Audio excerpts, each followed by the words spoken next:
এলাম, দেখলাম, জয় করলাম। রোমান সেনাপতি ও সম্রাট জুলিয়াস সিজার হতে চেয়েছিলেন ডোনাল্ড ট্রাম্প আর বেনিয়ামিন নেতানিয়াহু। কিন্তু সমস্যা হলো ইরান হারেনি, বরং কয়েক ঘন্টার মধ্যেই পাল্টা আঘাতে পুরো মধ্যপ্রাচ্য কেঁপে উঠেছে, যেন সাপের লেজে পা দিয়ে ছোবল খাচ্ছেন। আজকের এক্সপ্লেইনারে আমরা জানব ইরান যুদ্ধের আসল কৌশল, সহজ জয়ের ভুল হিসাব, আর কেন এই যুদ্ধ শেষ পর্যন্ত উল্টো ফল দিতে পারে। মধ্যপ্রাচ্যের যুদ্ধগুলো কখনো শুধু যুদ্ধ হয় না, সেগুলো সব সময় ক্ষমতা, ভয়, কৌশল আর ভবিষ্যতের মানচিত্র বদলের লড়াই। ইরানে যুক্তরাষ্ট্র ও ইসরায়েলের সাম্প্রতিক হামলাও ঠিক তেমনই একটি অধ্যায়। হামলার পর দুই দেশের নেতারা যে বার্তা দিলেন সেটা ছিল স্পষ্ট। তারা শুধু সামরিক লক্ষ্যবস্তু ধ্বংস করতে চান না, বরং ইরানের শাসন ব্যবস্থাই বদলে দিতে চান। অর্থাৎ এটি শান্তি প্রতিষ্ঠার যুদ্ধ নয়, এটি ছিল ক্ষমতার পুনর্গঠনের চেষ্টা।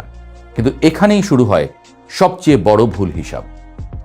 কারণ হামলার ঠিক আগেই চলছিল কূটনৈতিক আলোচনা। মধ্যস্থতাকারীরা ঘোষণা দিয়েছিল যুক্তরাষ্ট্র ও ইরানের আলোচনায় অগ্রগতি হয়েছে, নতুন বৈঠকও হবে। তারপরই হঠাৎ হামলা ইরানে। বিশ্লেষকদের মতে এতে স্পষ্ট হয় কূটনীতি ছিল আসলে সময় নেওয়ার কৌশল। যুদ্ধের প্রস্তুতি চলছিল আরও মাস দুয়েক আগে থেকেই। ওয়াশিংটন ও তেল আবিব সম্ভবত ভেবেছিল দ্রুত আঘাত করে ইরানের নেতৃত্বকে ধ্বংস করলে দেশটি ভেঙে পড়বে। এমনকি হামলার প্রথম দিনেই প্রেসিডেন্ট ডোনাল্ড ট্রাম্প এবং প্রধানমন্ত্রী বেনিয়ামিন নেতানিয়াহু বিজয়ের পথে থাকার কথা বলেন। কিন্তু বাস্তবতা সিনেমার স্ক্রিপ্ট নয়। আবার বলতে পারেন ভাগ্যও তাদের সহায় হয়নি। ইরানের শীর্ষ নেতৃত্বের কয়েকজন নিহত হলেও রাষ্ট্র ভেঙে পড়েনি, বরং কয়েক ঘন্টার মধ্যেই শুরু হয় পাল্টা হামলা। ইরানের শহরগুলোতে সাইরেন বাজতে শুরু করে।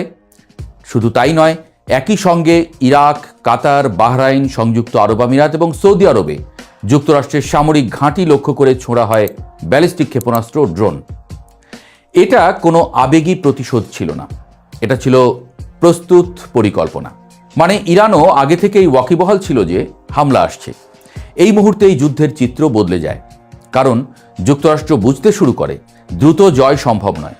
যুদ্ধ শুধু যুদ্ধক্ষেত্রের হয় না, এটা রাজনীতির ময়দানেও লড়া হয়।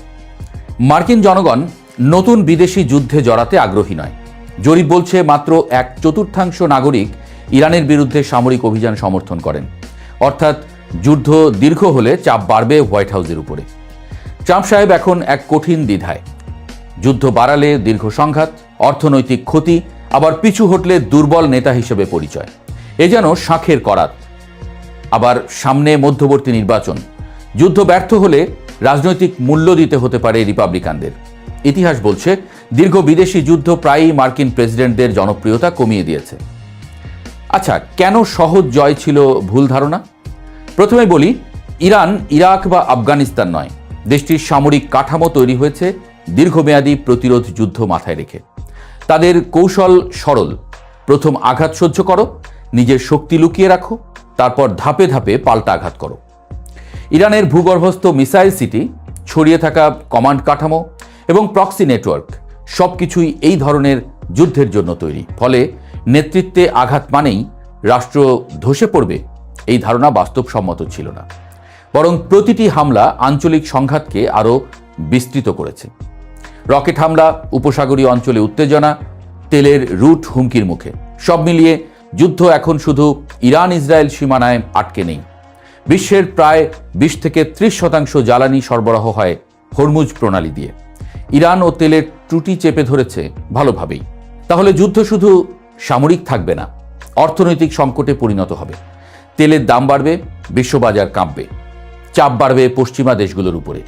বিশ্লেষকদের মতে যুদ্ধ দ্রুত শেষ হওয়ার সম্ভাবনা কম। তাহলে বের হওয়ার পথ কি? একটা সম্ভাব্য দৃশ্যপট হলো রাজনৈতিক বিজয় ঘোষণা। অর্থাৎ বাস্তবে যুদ্ধ অমীমাংসিত থাকলেও সামাজিক মাধ্যমে বিজয় ঘোষণা দিয়ে আলোচনায় ফিরে যাওয়া। এটি নতুন কিছু নয়, আগের সংঘাতেও এমন কৌশল দেখা গেছে। কিন্তু সমস্যা হলো এবার তেহরান আগের মতো সহজে আলোচনায় ফিরবে না। দুবার আলোচনার সময় হামলার অভিজ্ঞতা তাদের অবস্থান আরও কঠোর করে তুলতে পারে। শেষ প্রশ্ন, এর উত্তর, কে আসলে লাভের খাতায়? যুদ্ধ শুরু হয়েছিল দ্রুত জয়ের আশায়, কিন্তু এখন চিত্র ভিন্ন। যুক্তরাষ্ট্র রাজনৈতিক চাপে, ইসরায়েল নিরাপত্তা ঝুঁকিতে, মধ্যপ্রাচ্য অস্থিতিশীল। আর ইরান যদি সরকার টিকে থাকে তাহলে ভবিষ্যৎ আলোচনায় তারা আরও শক্ত অবস্থান পেতে পারে।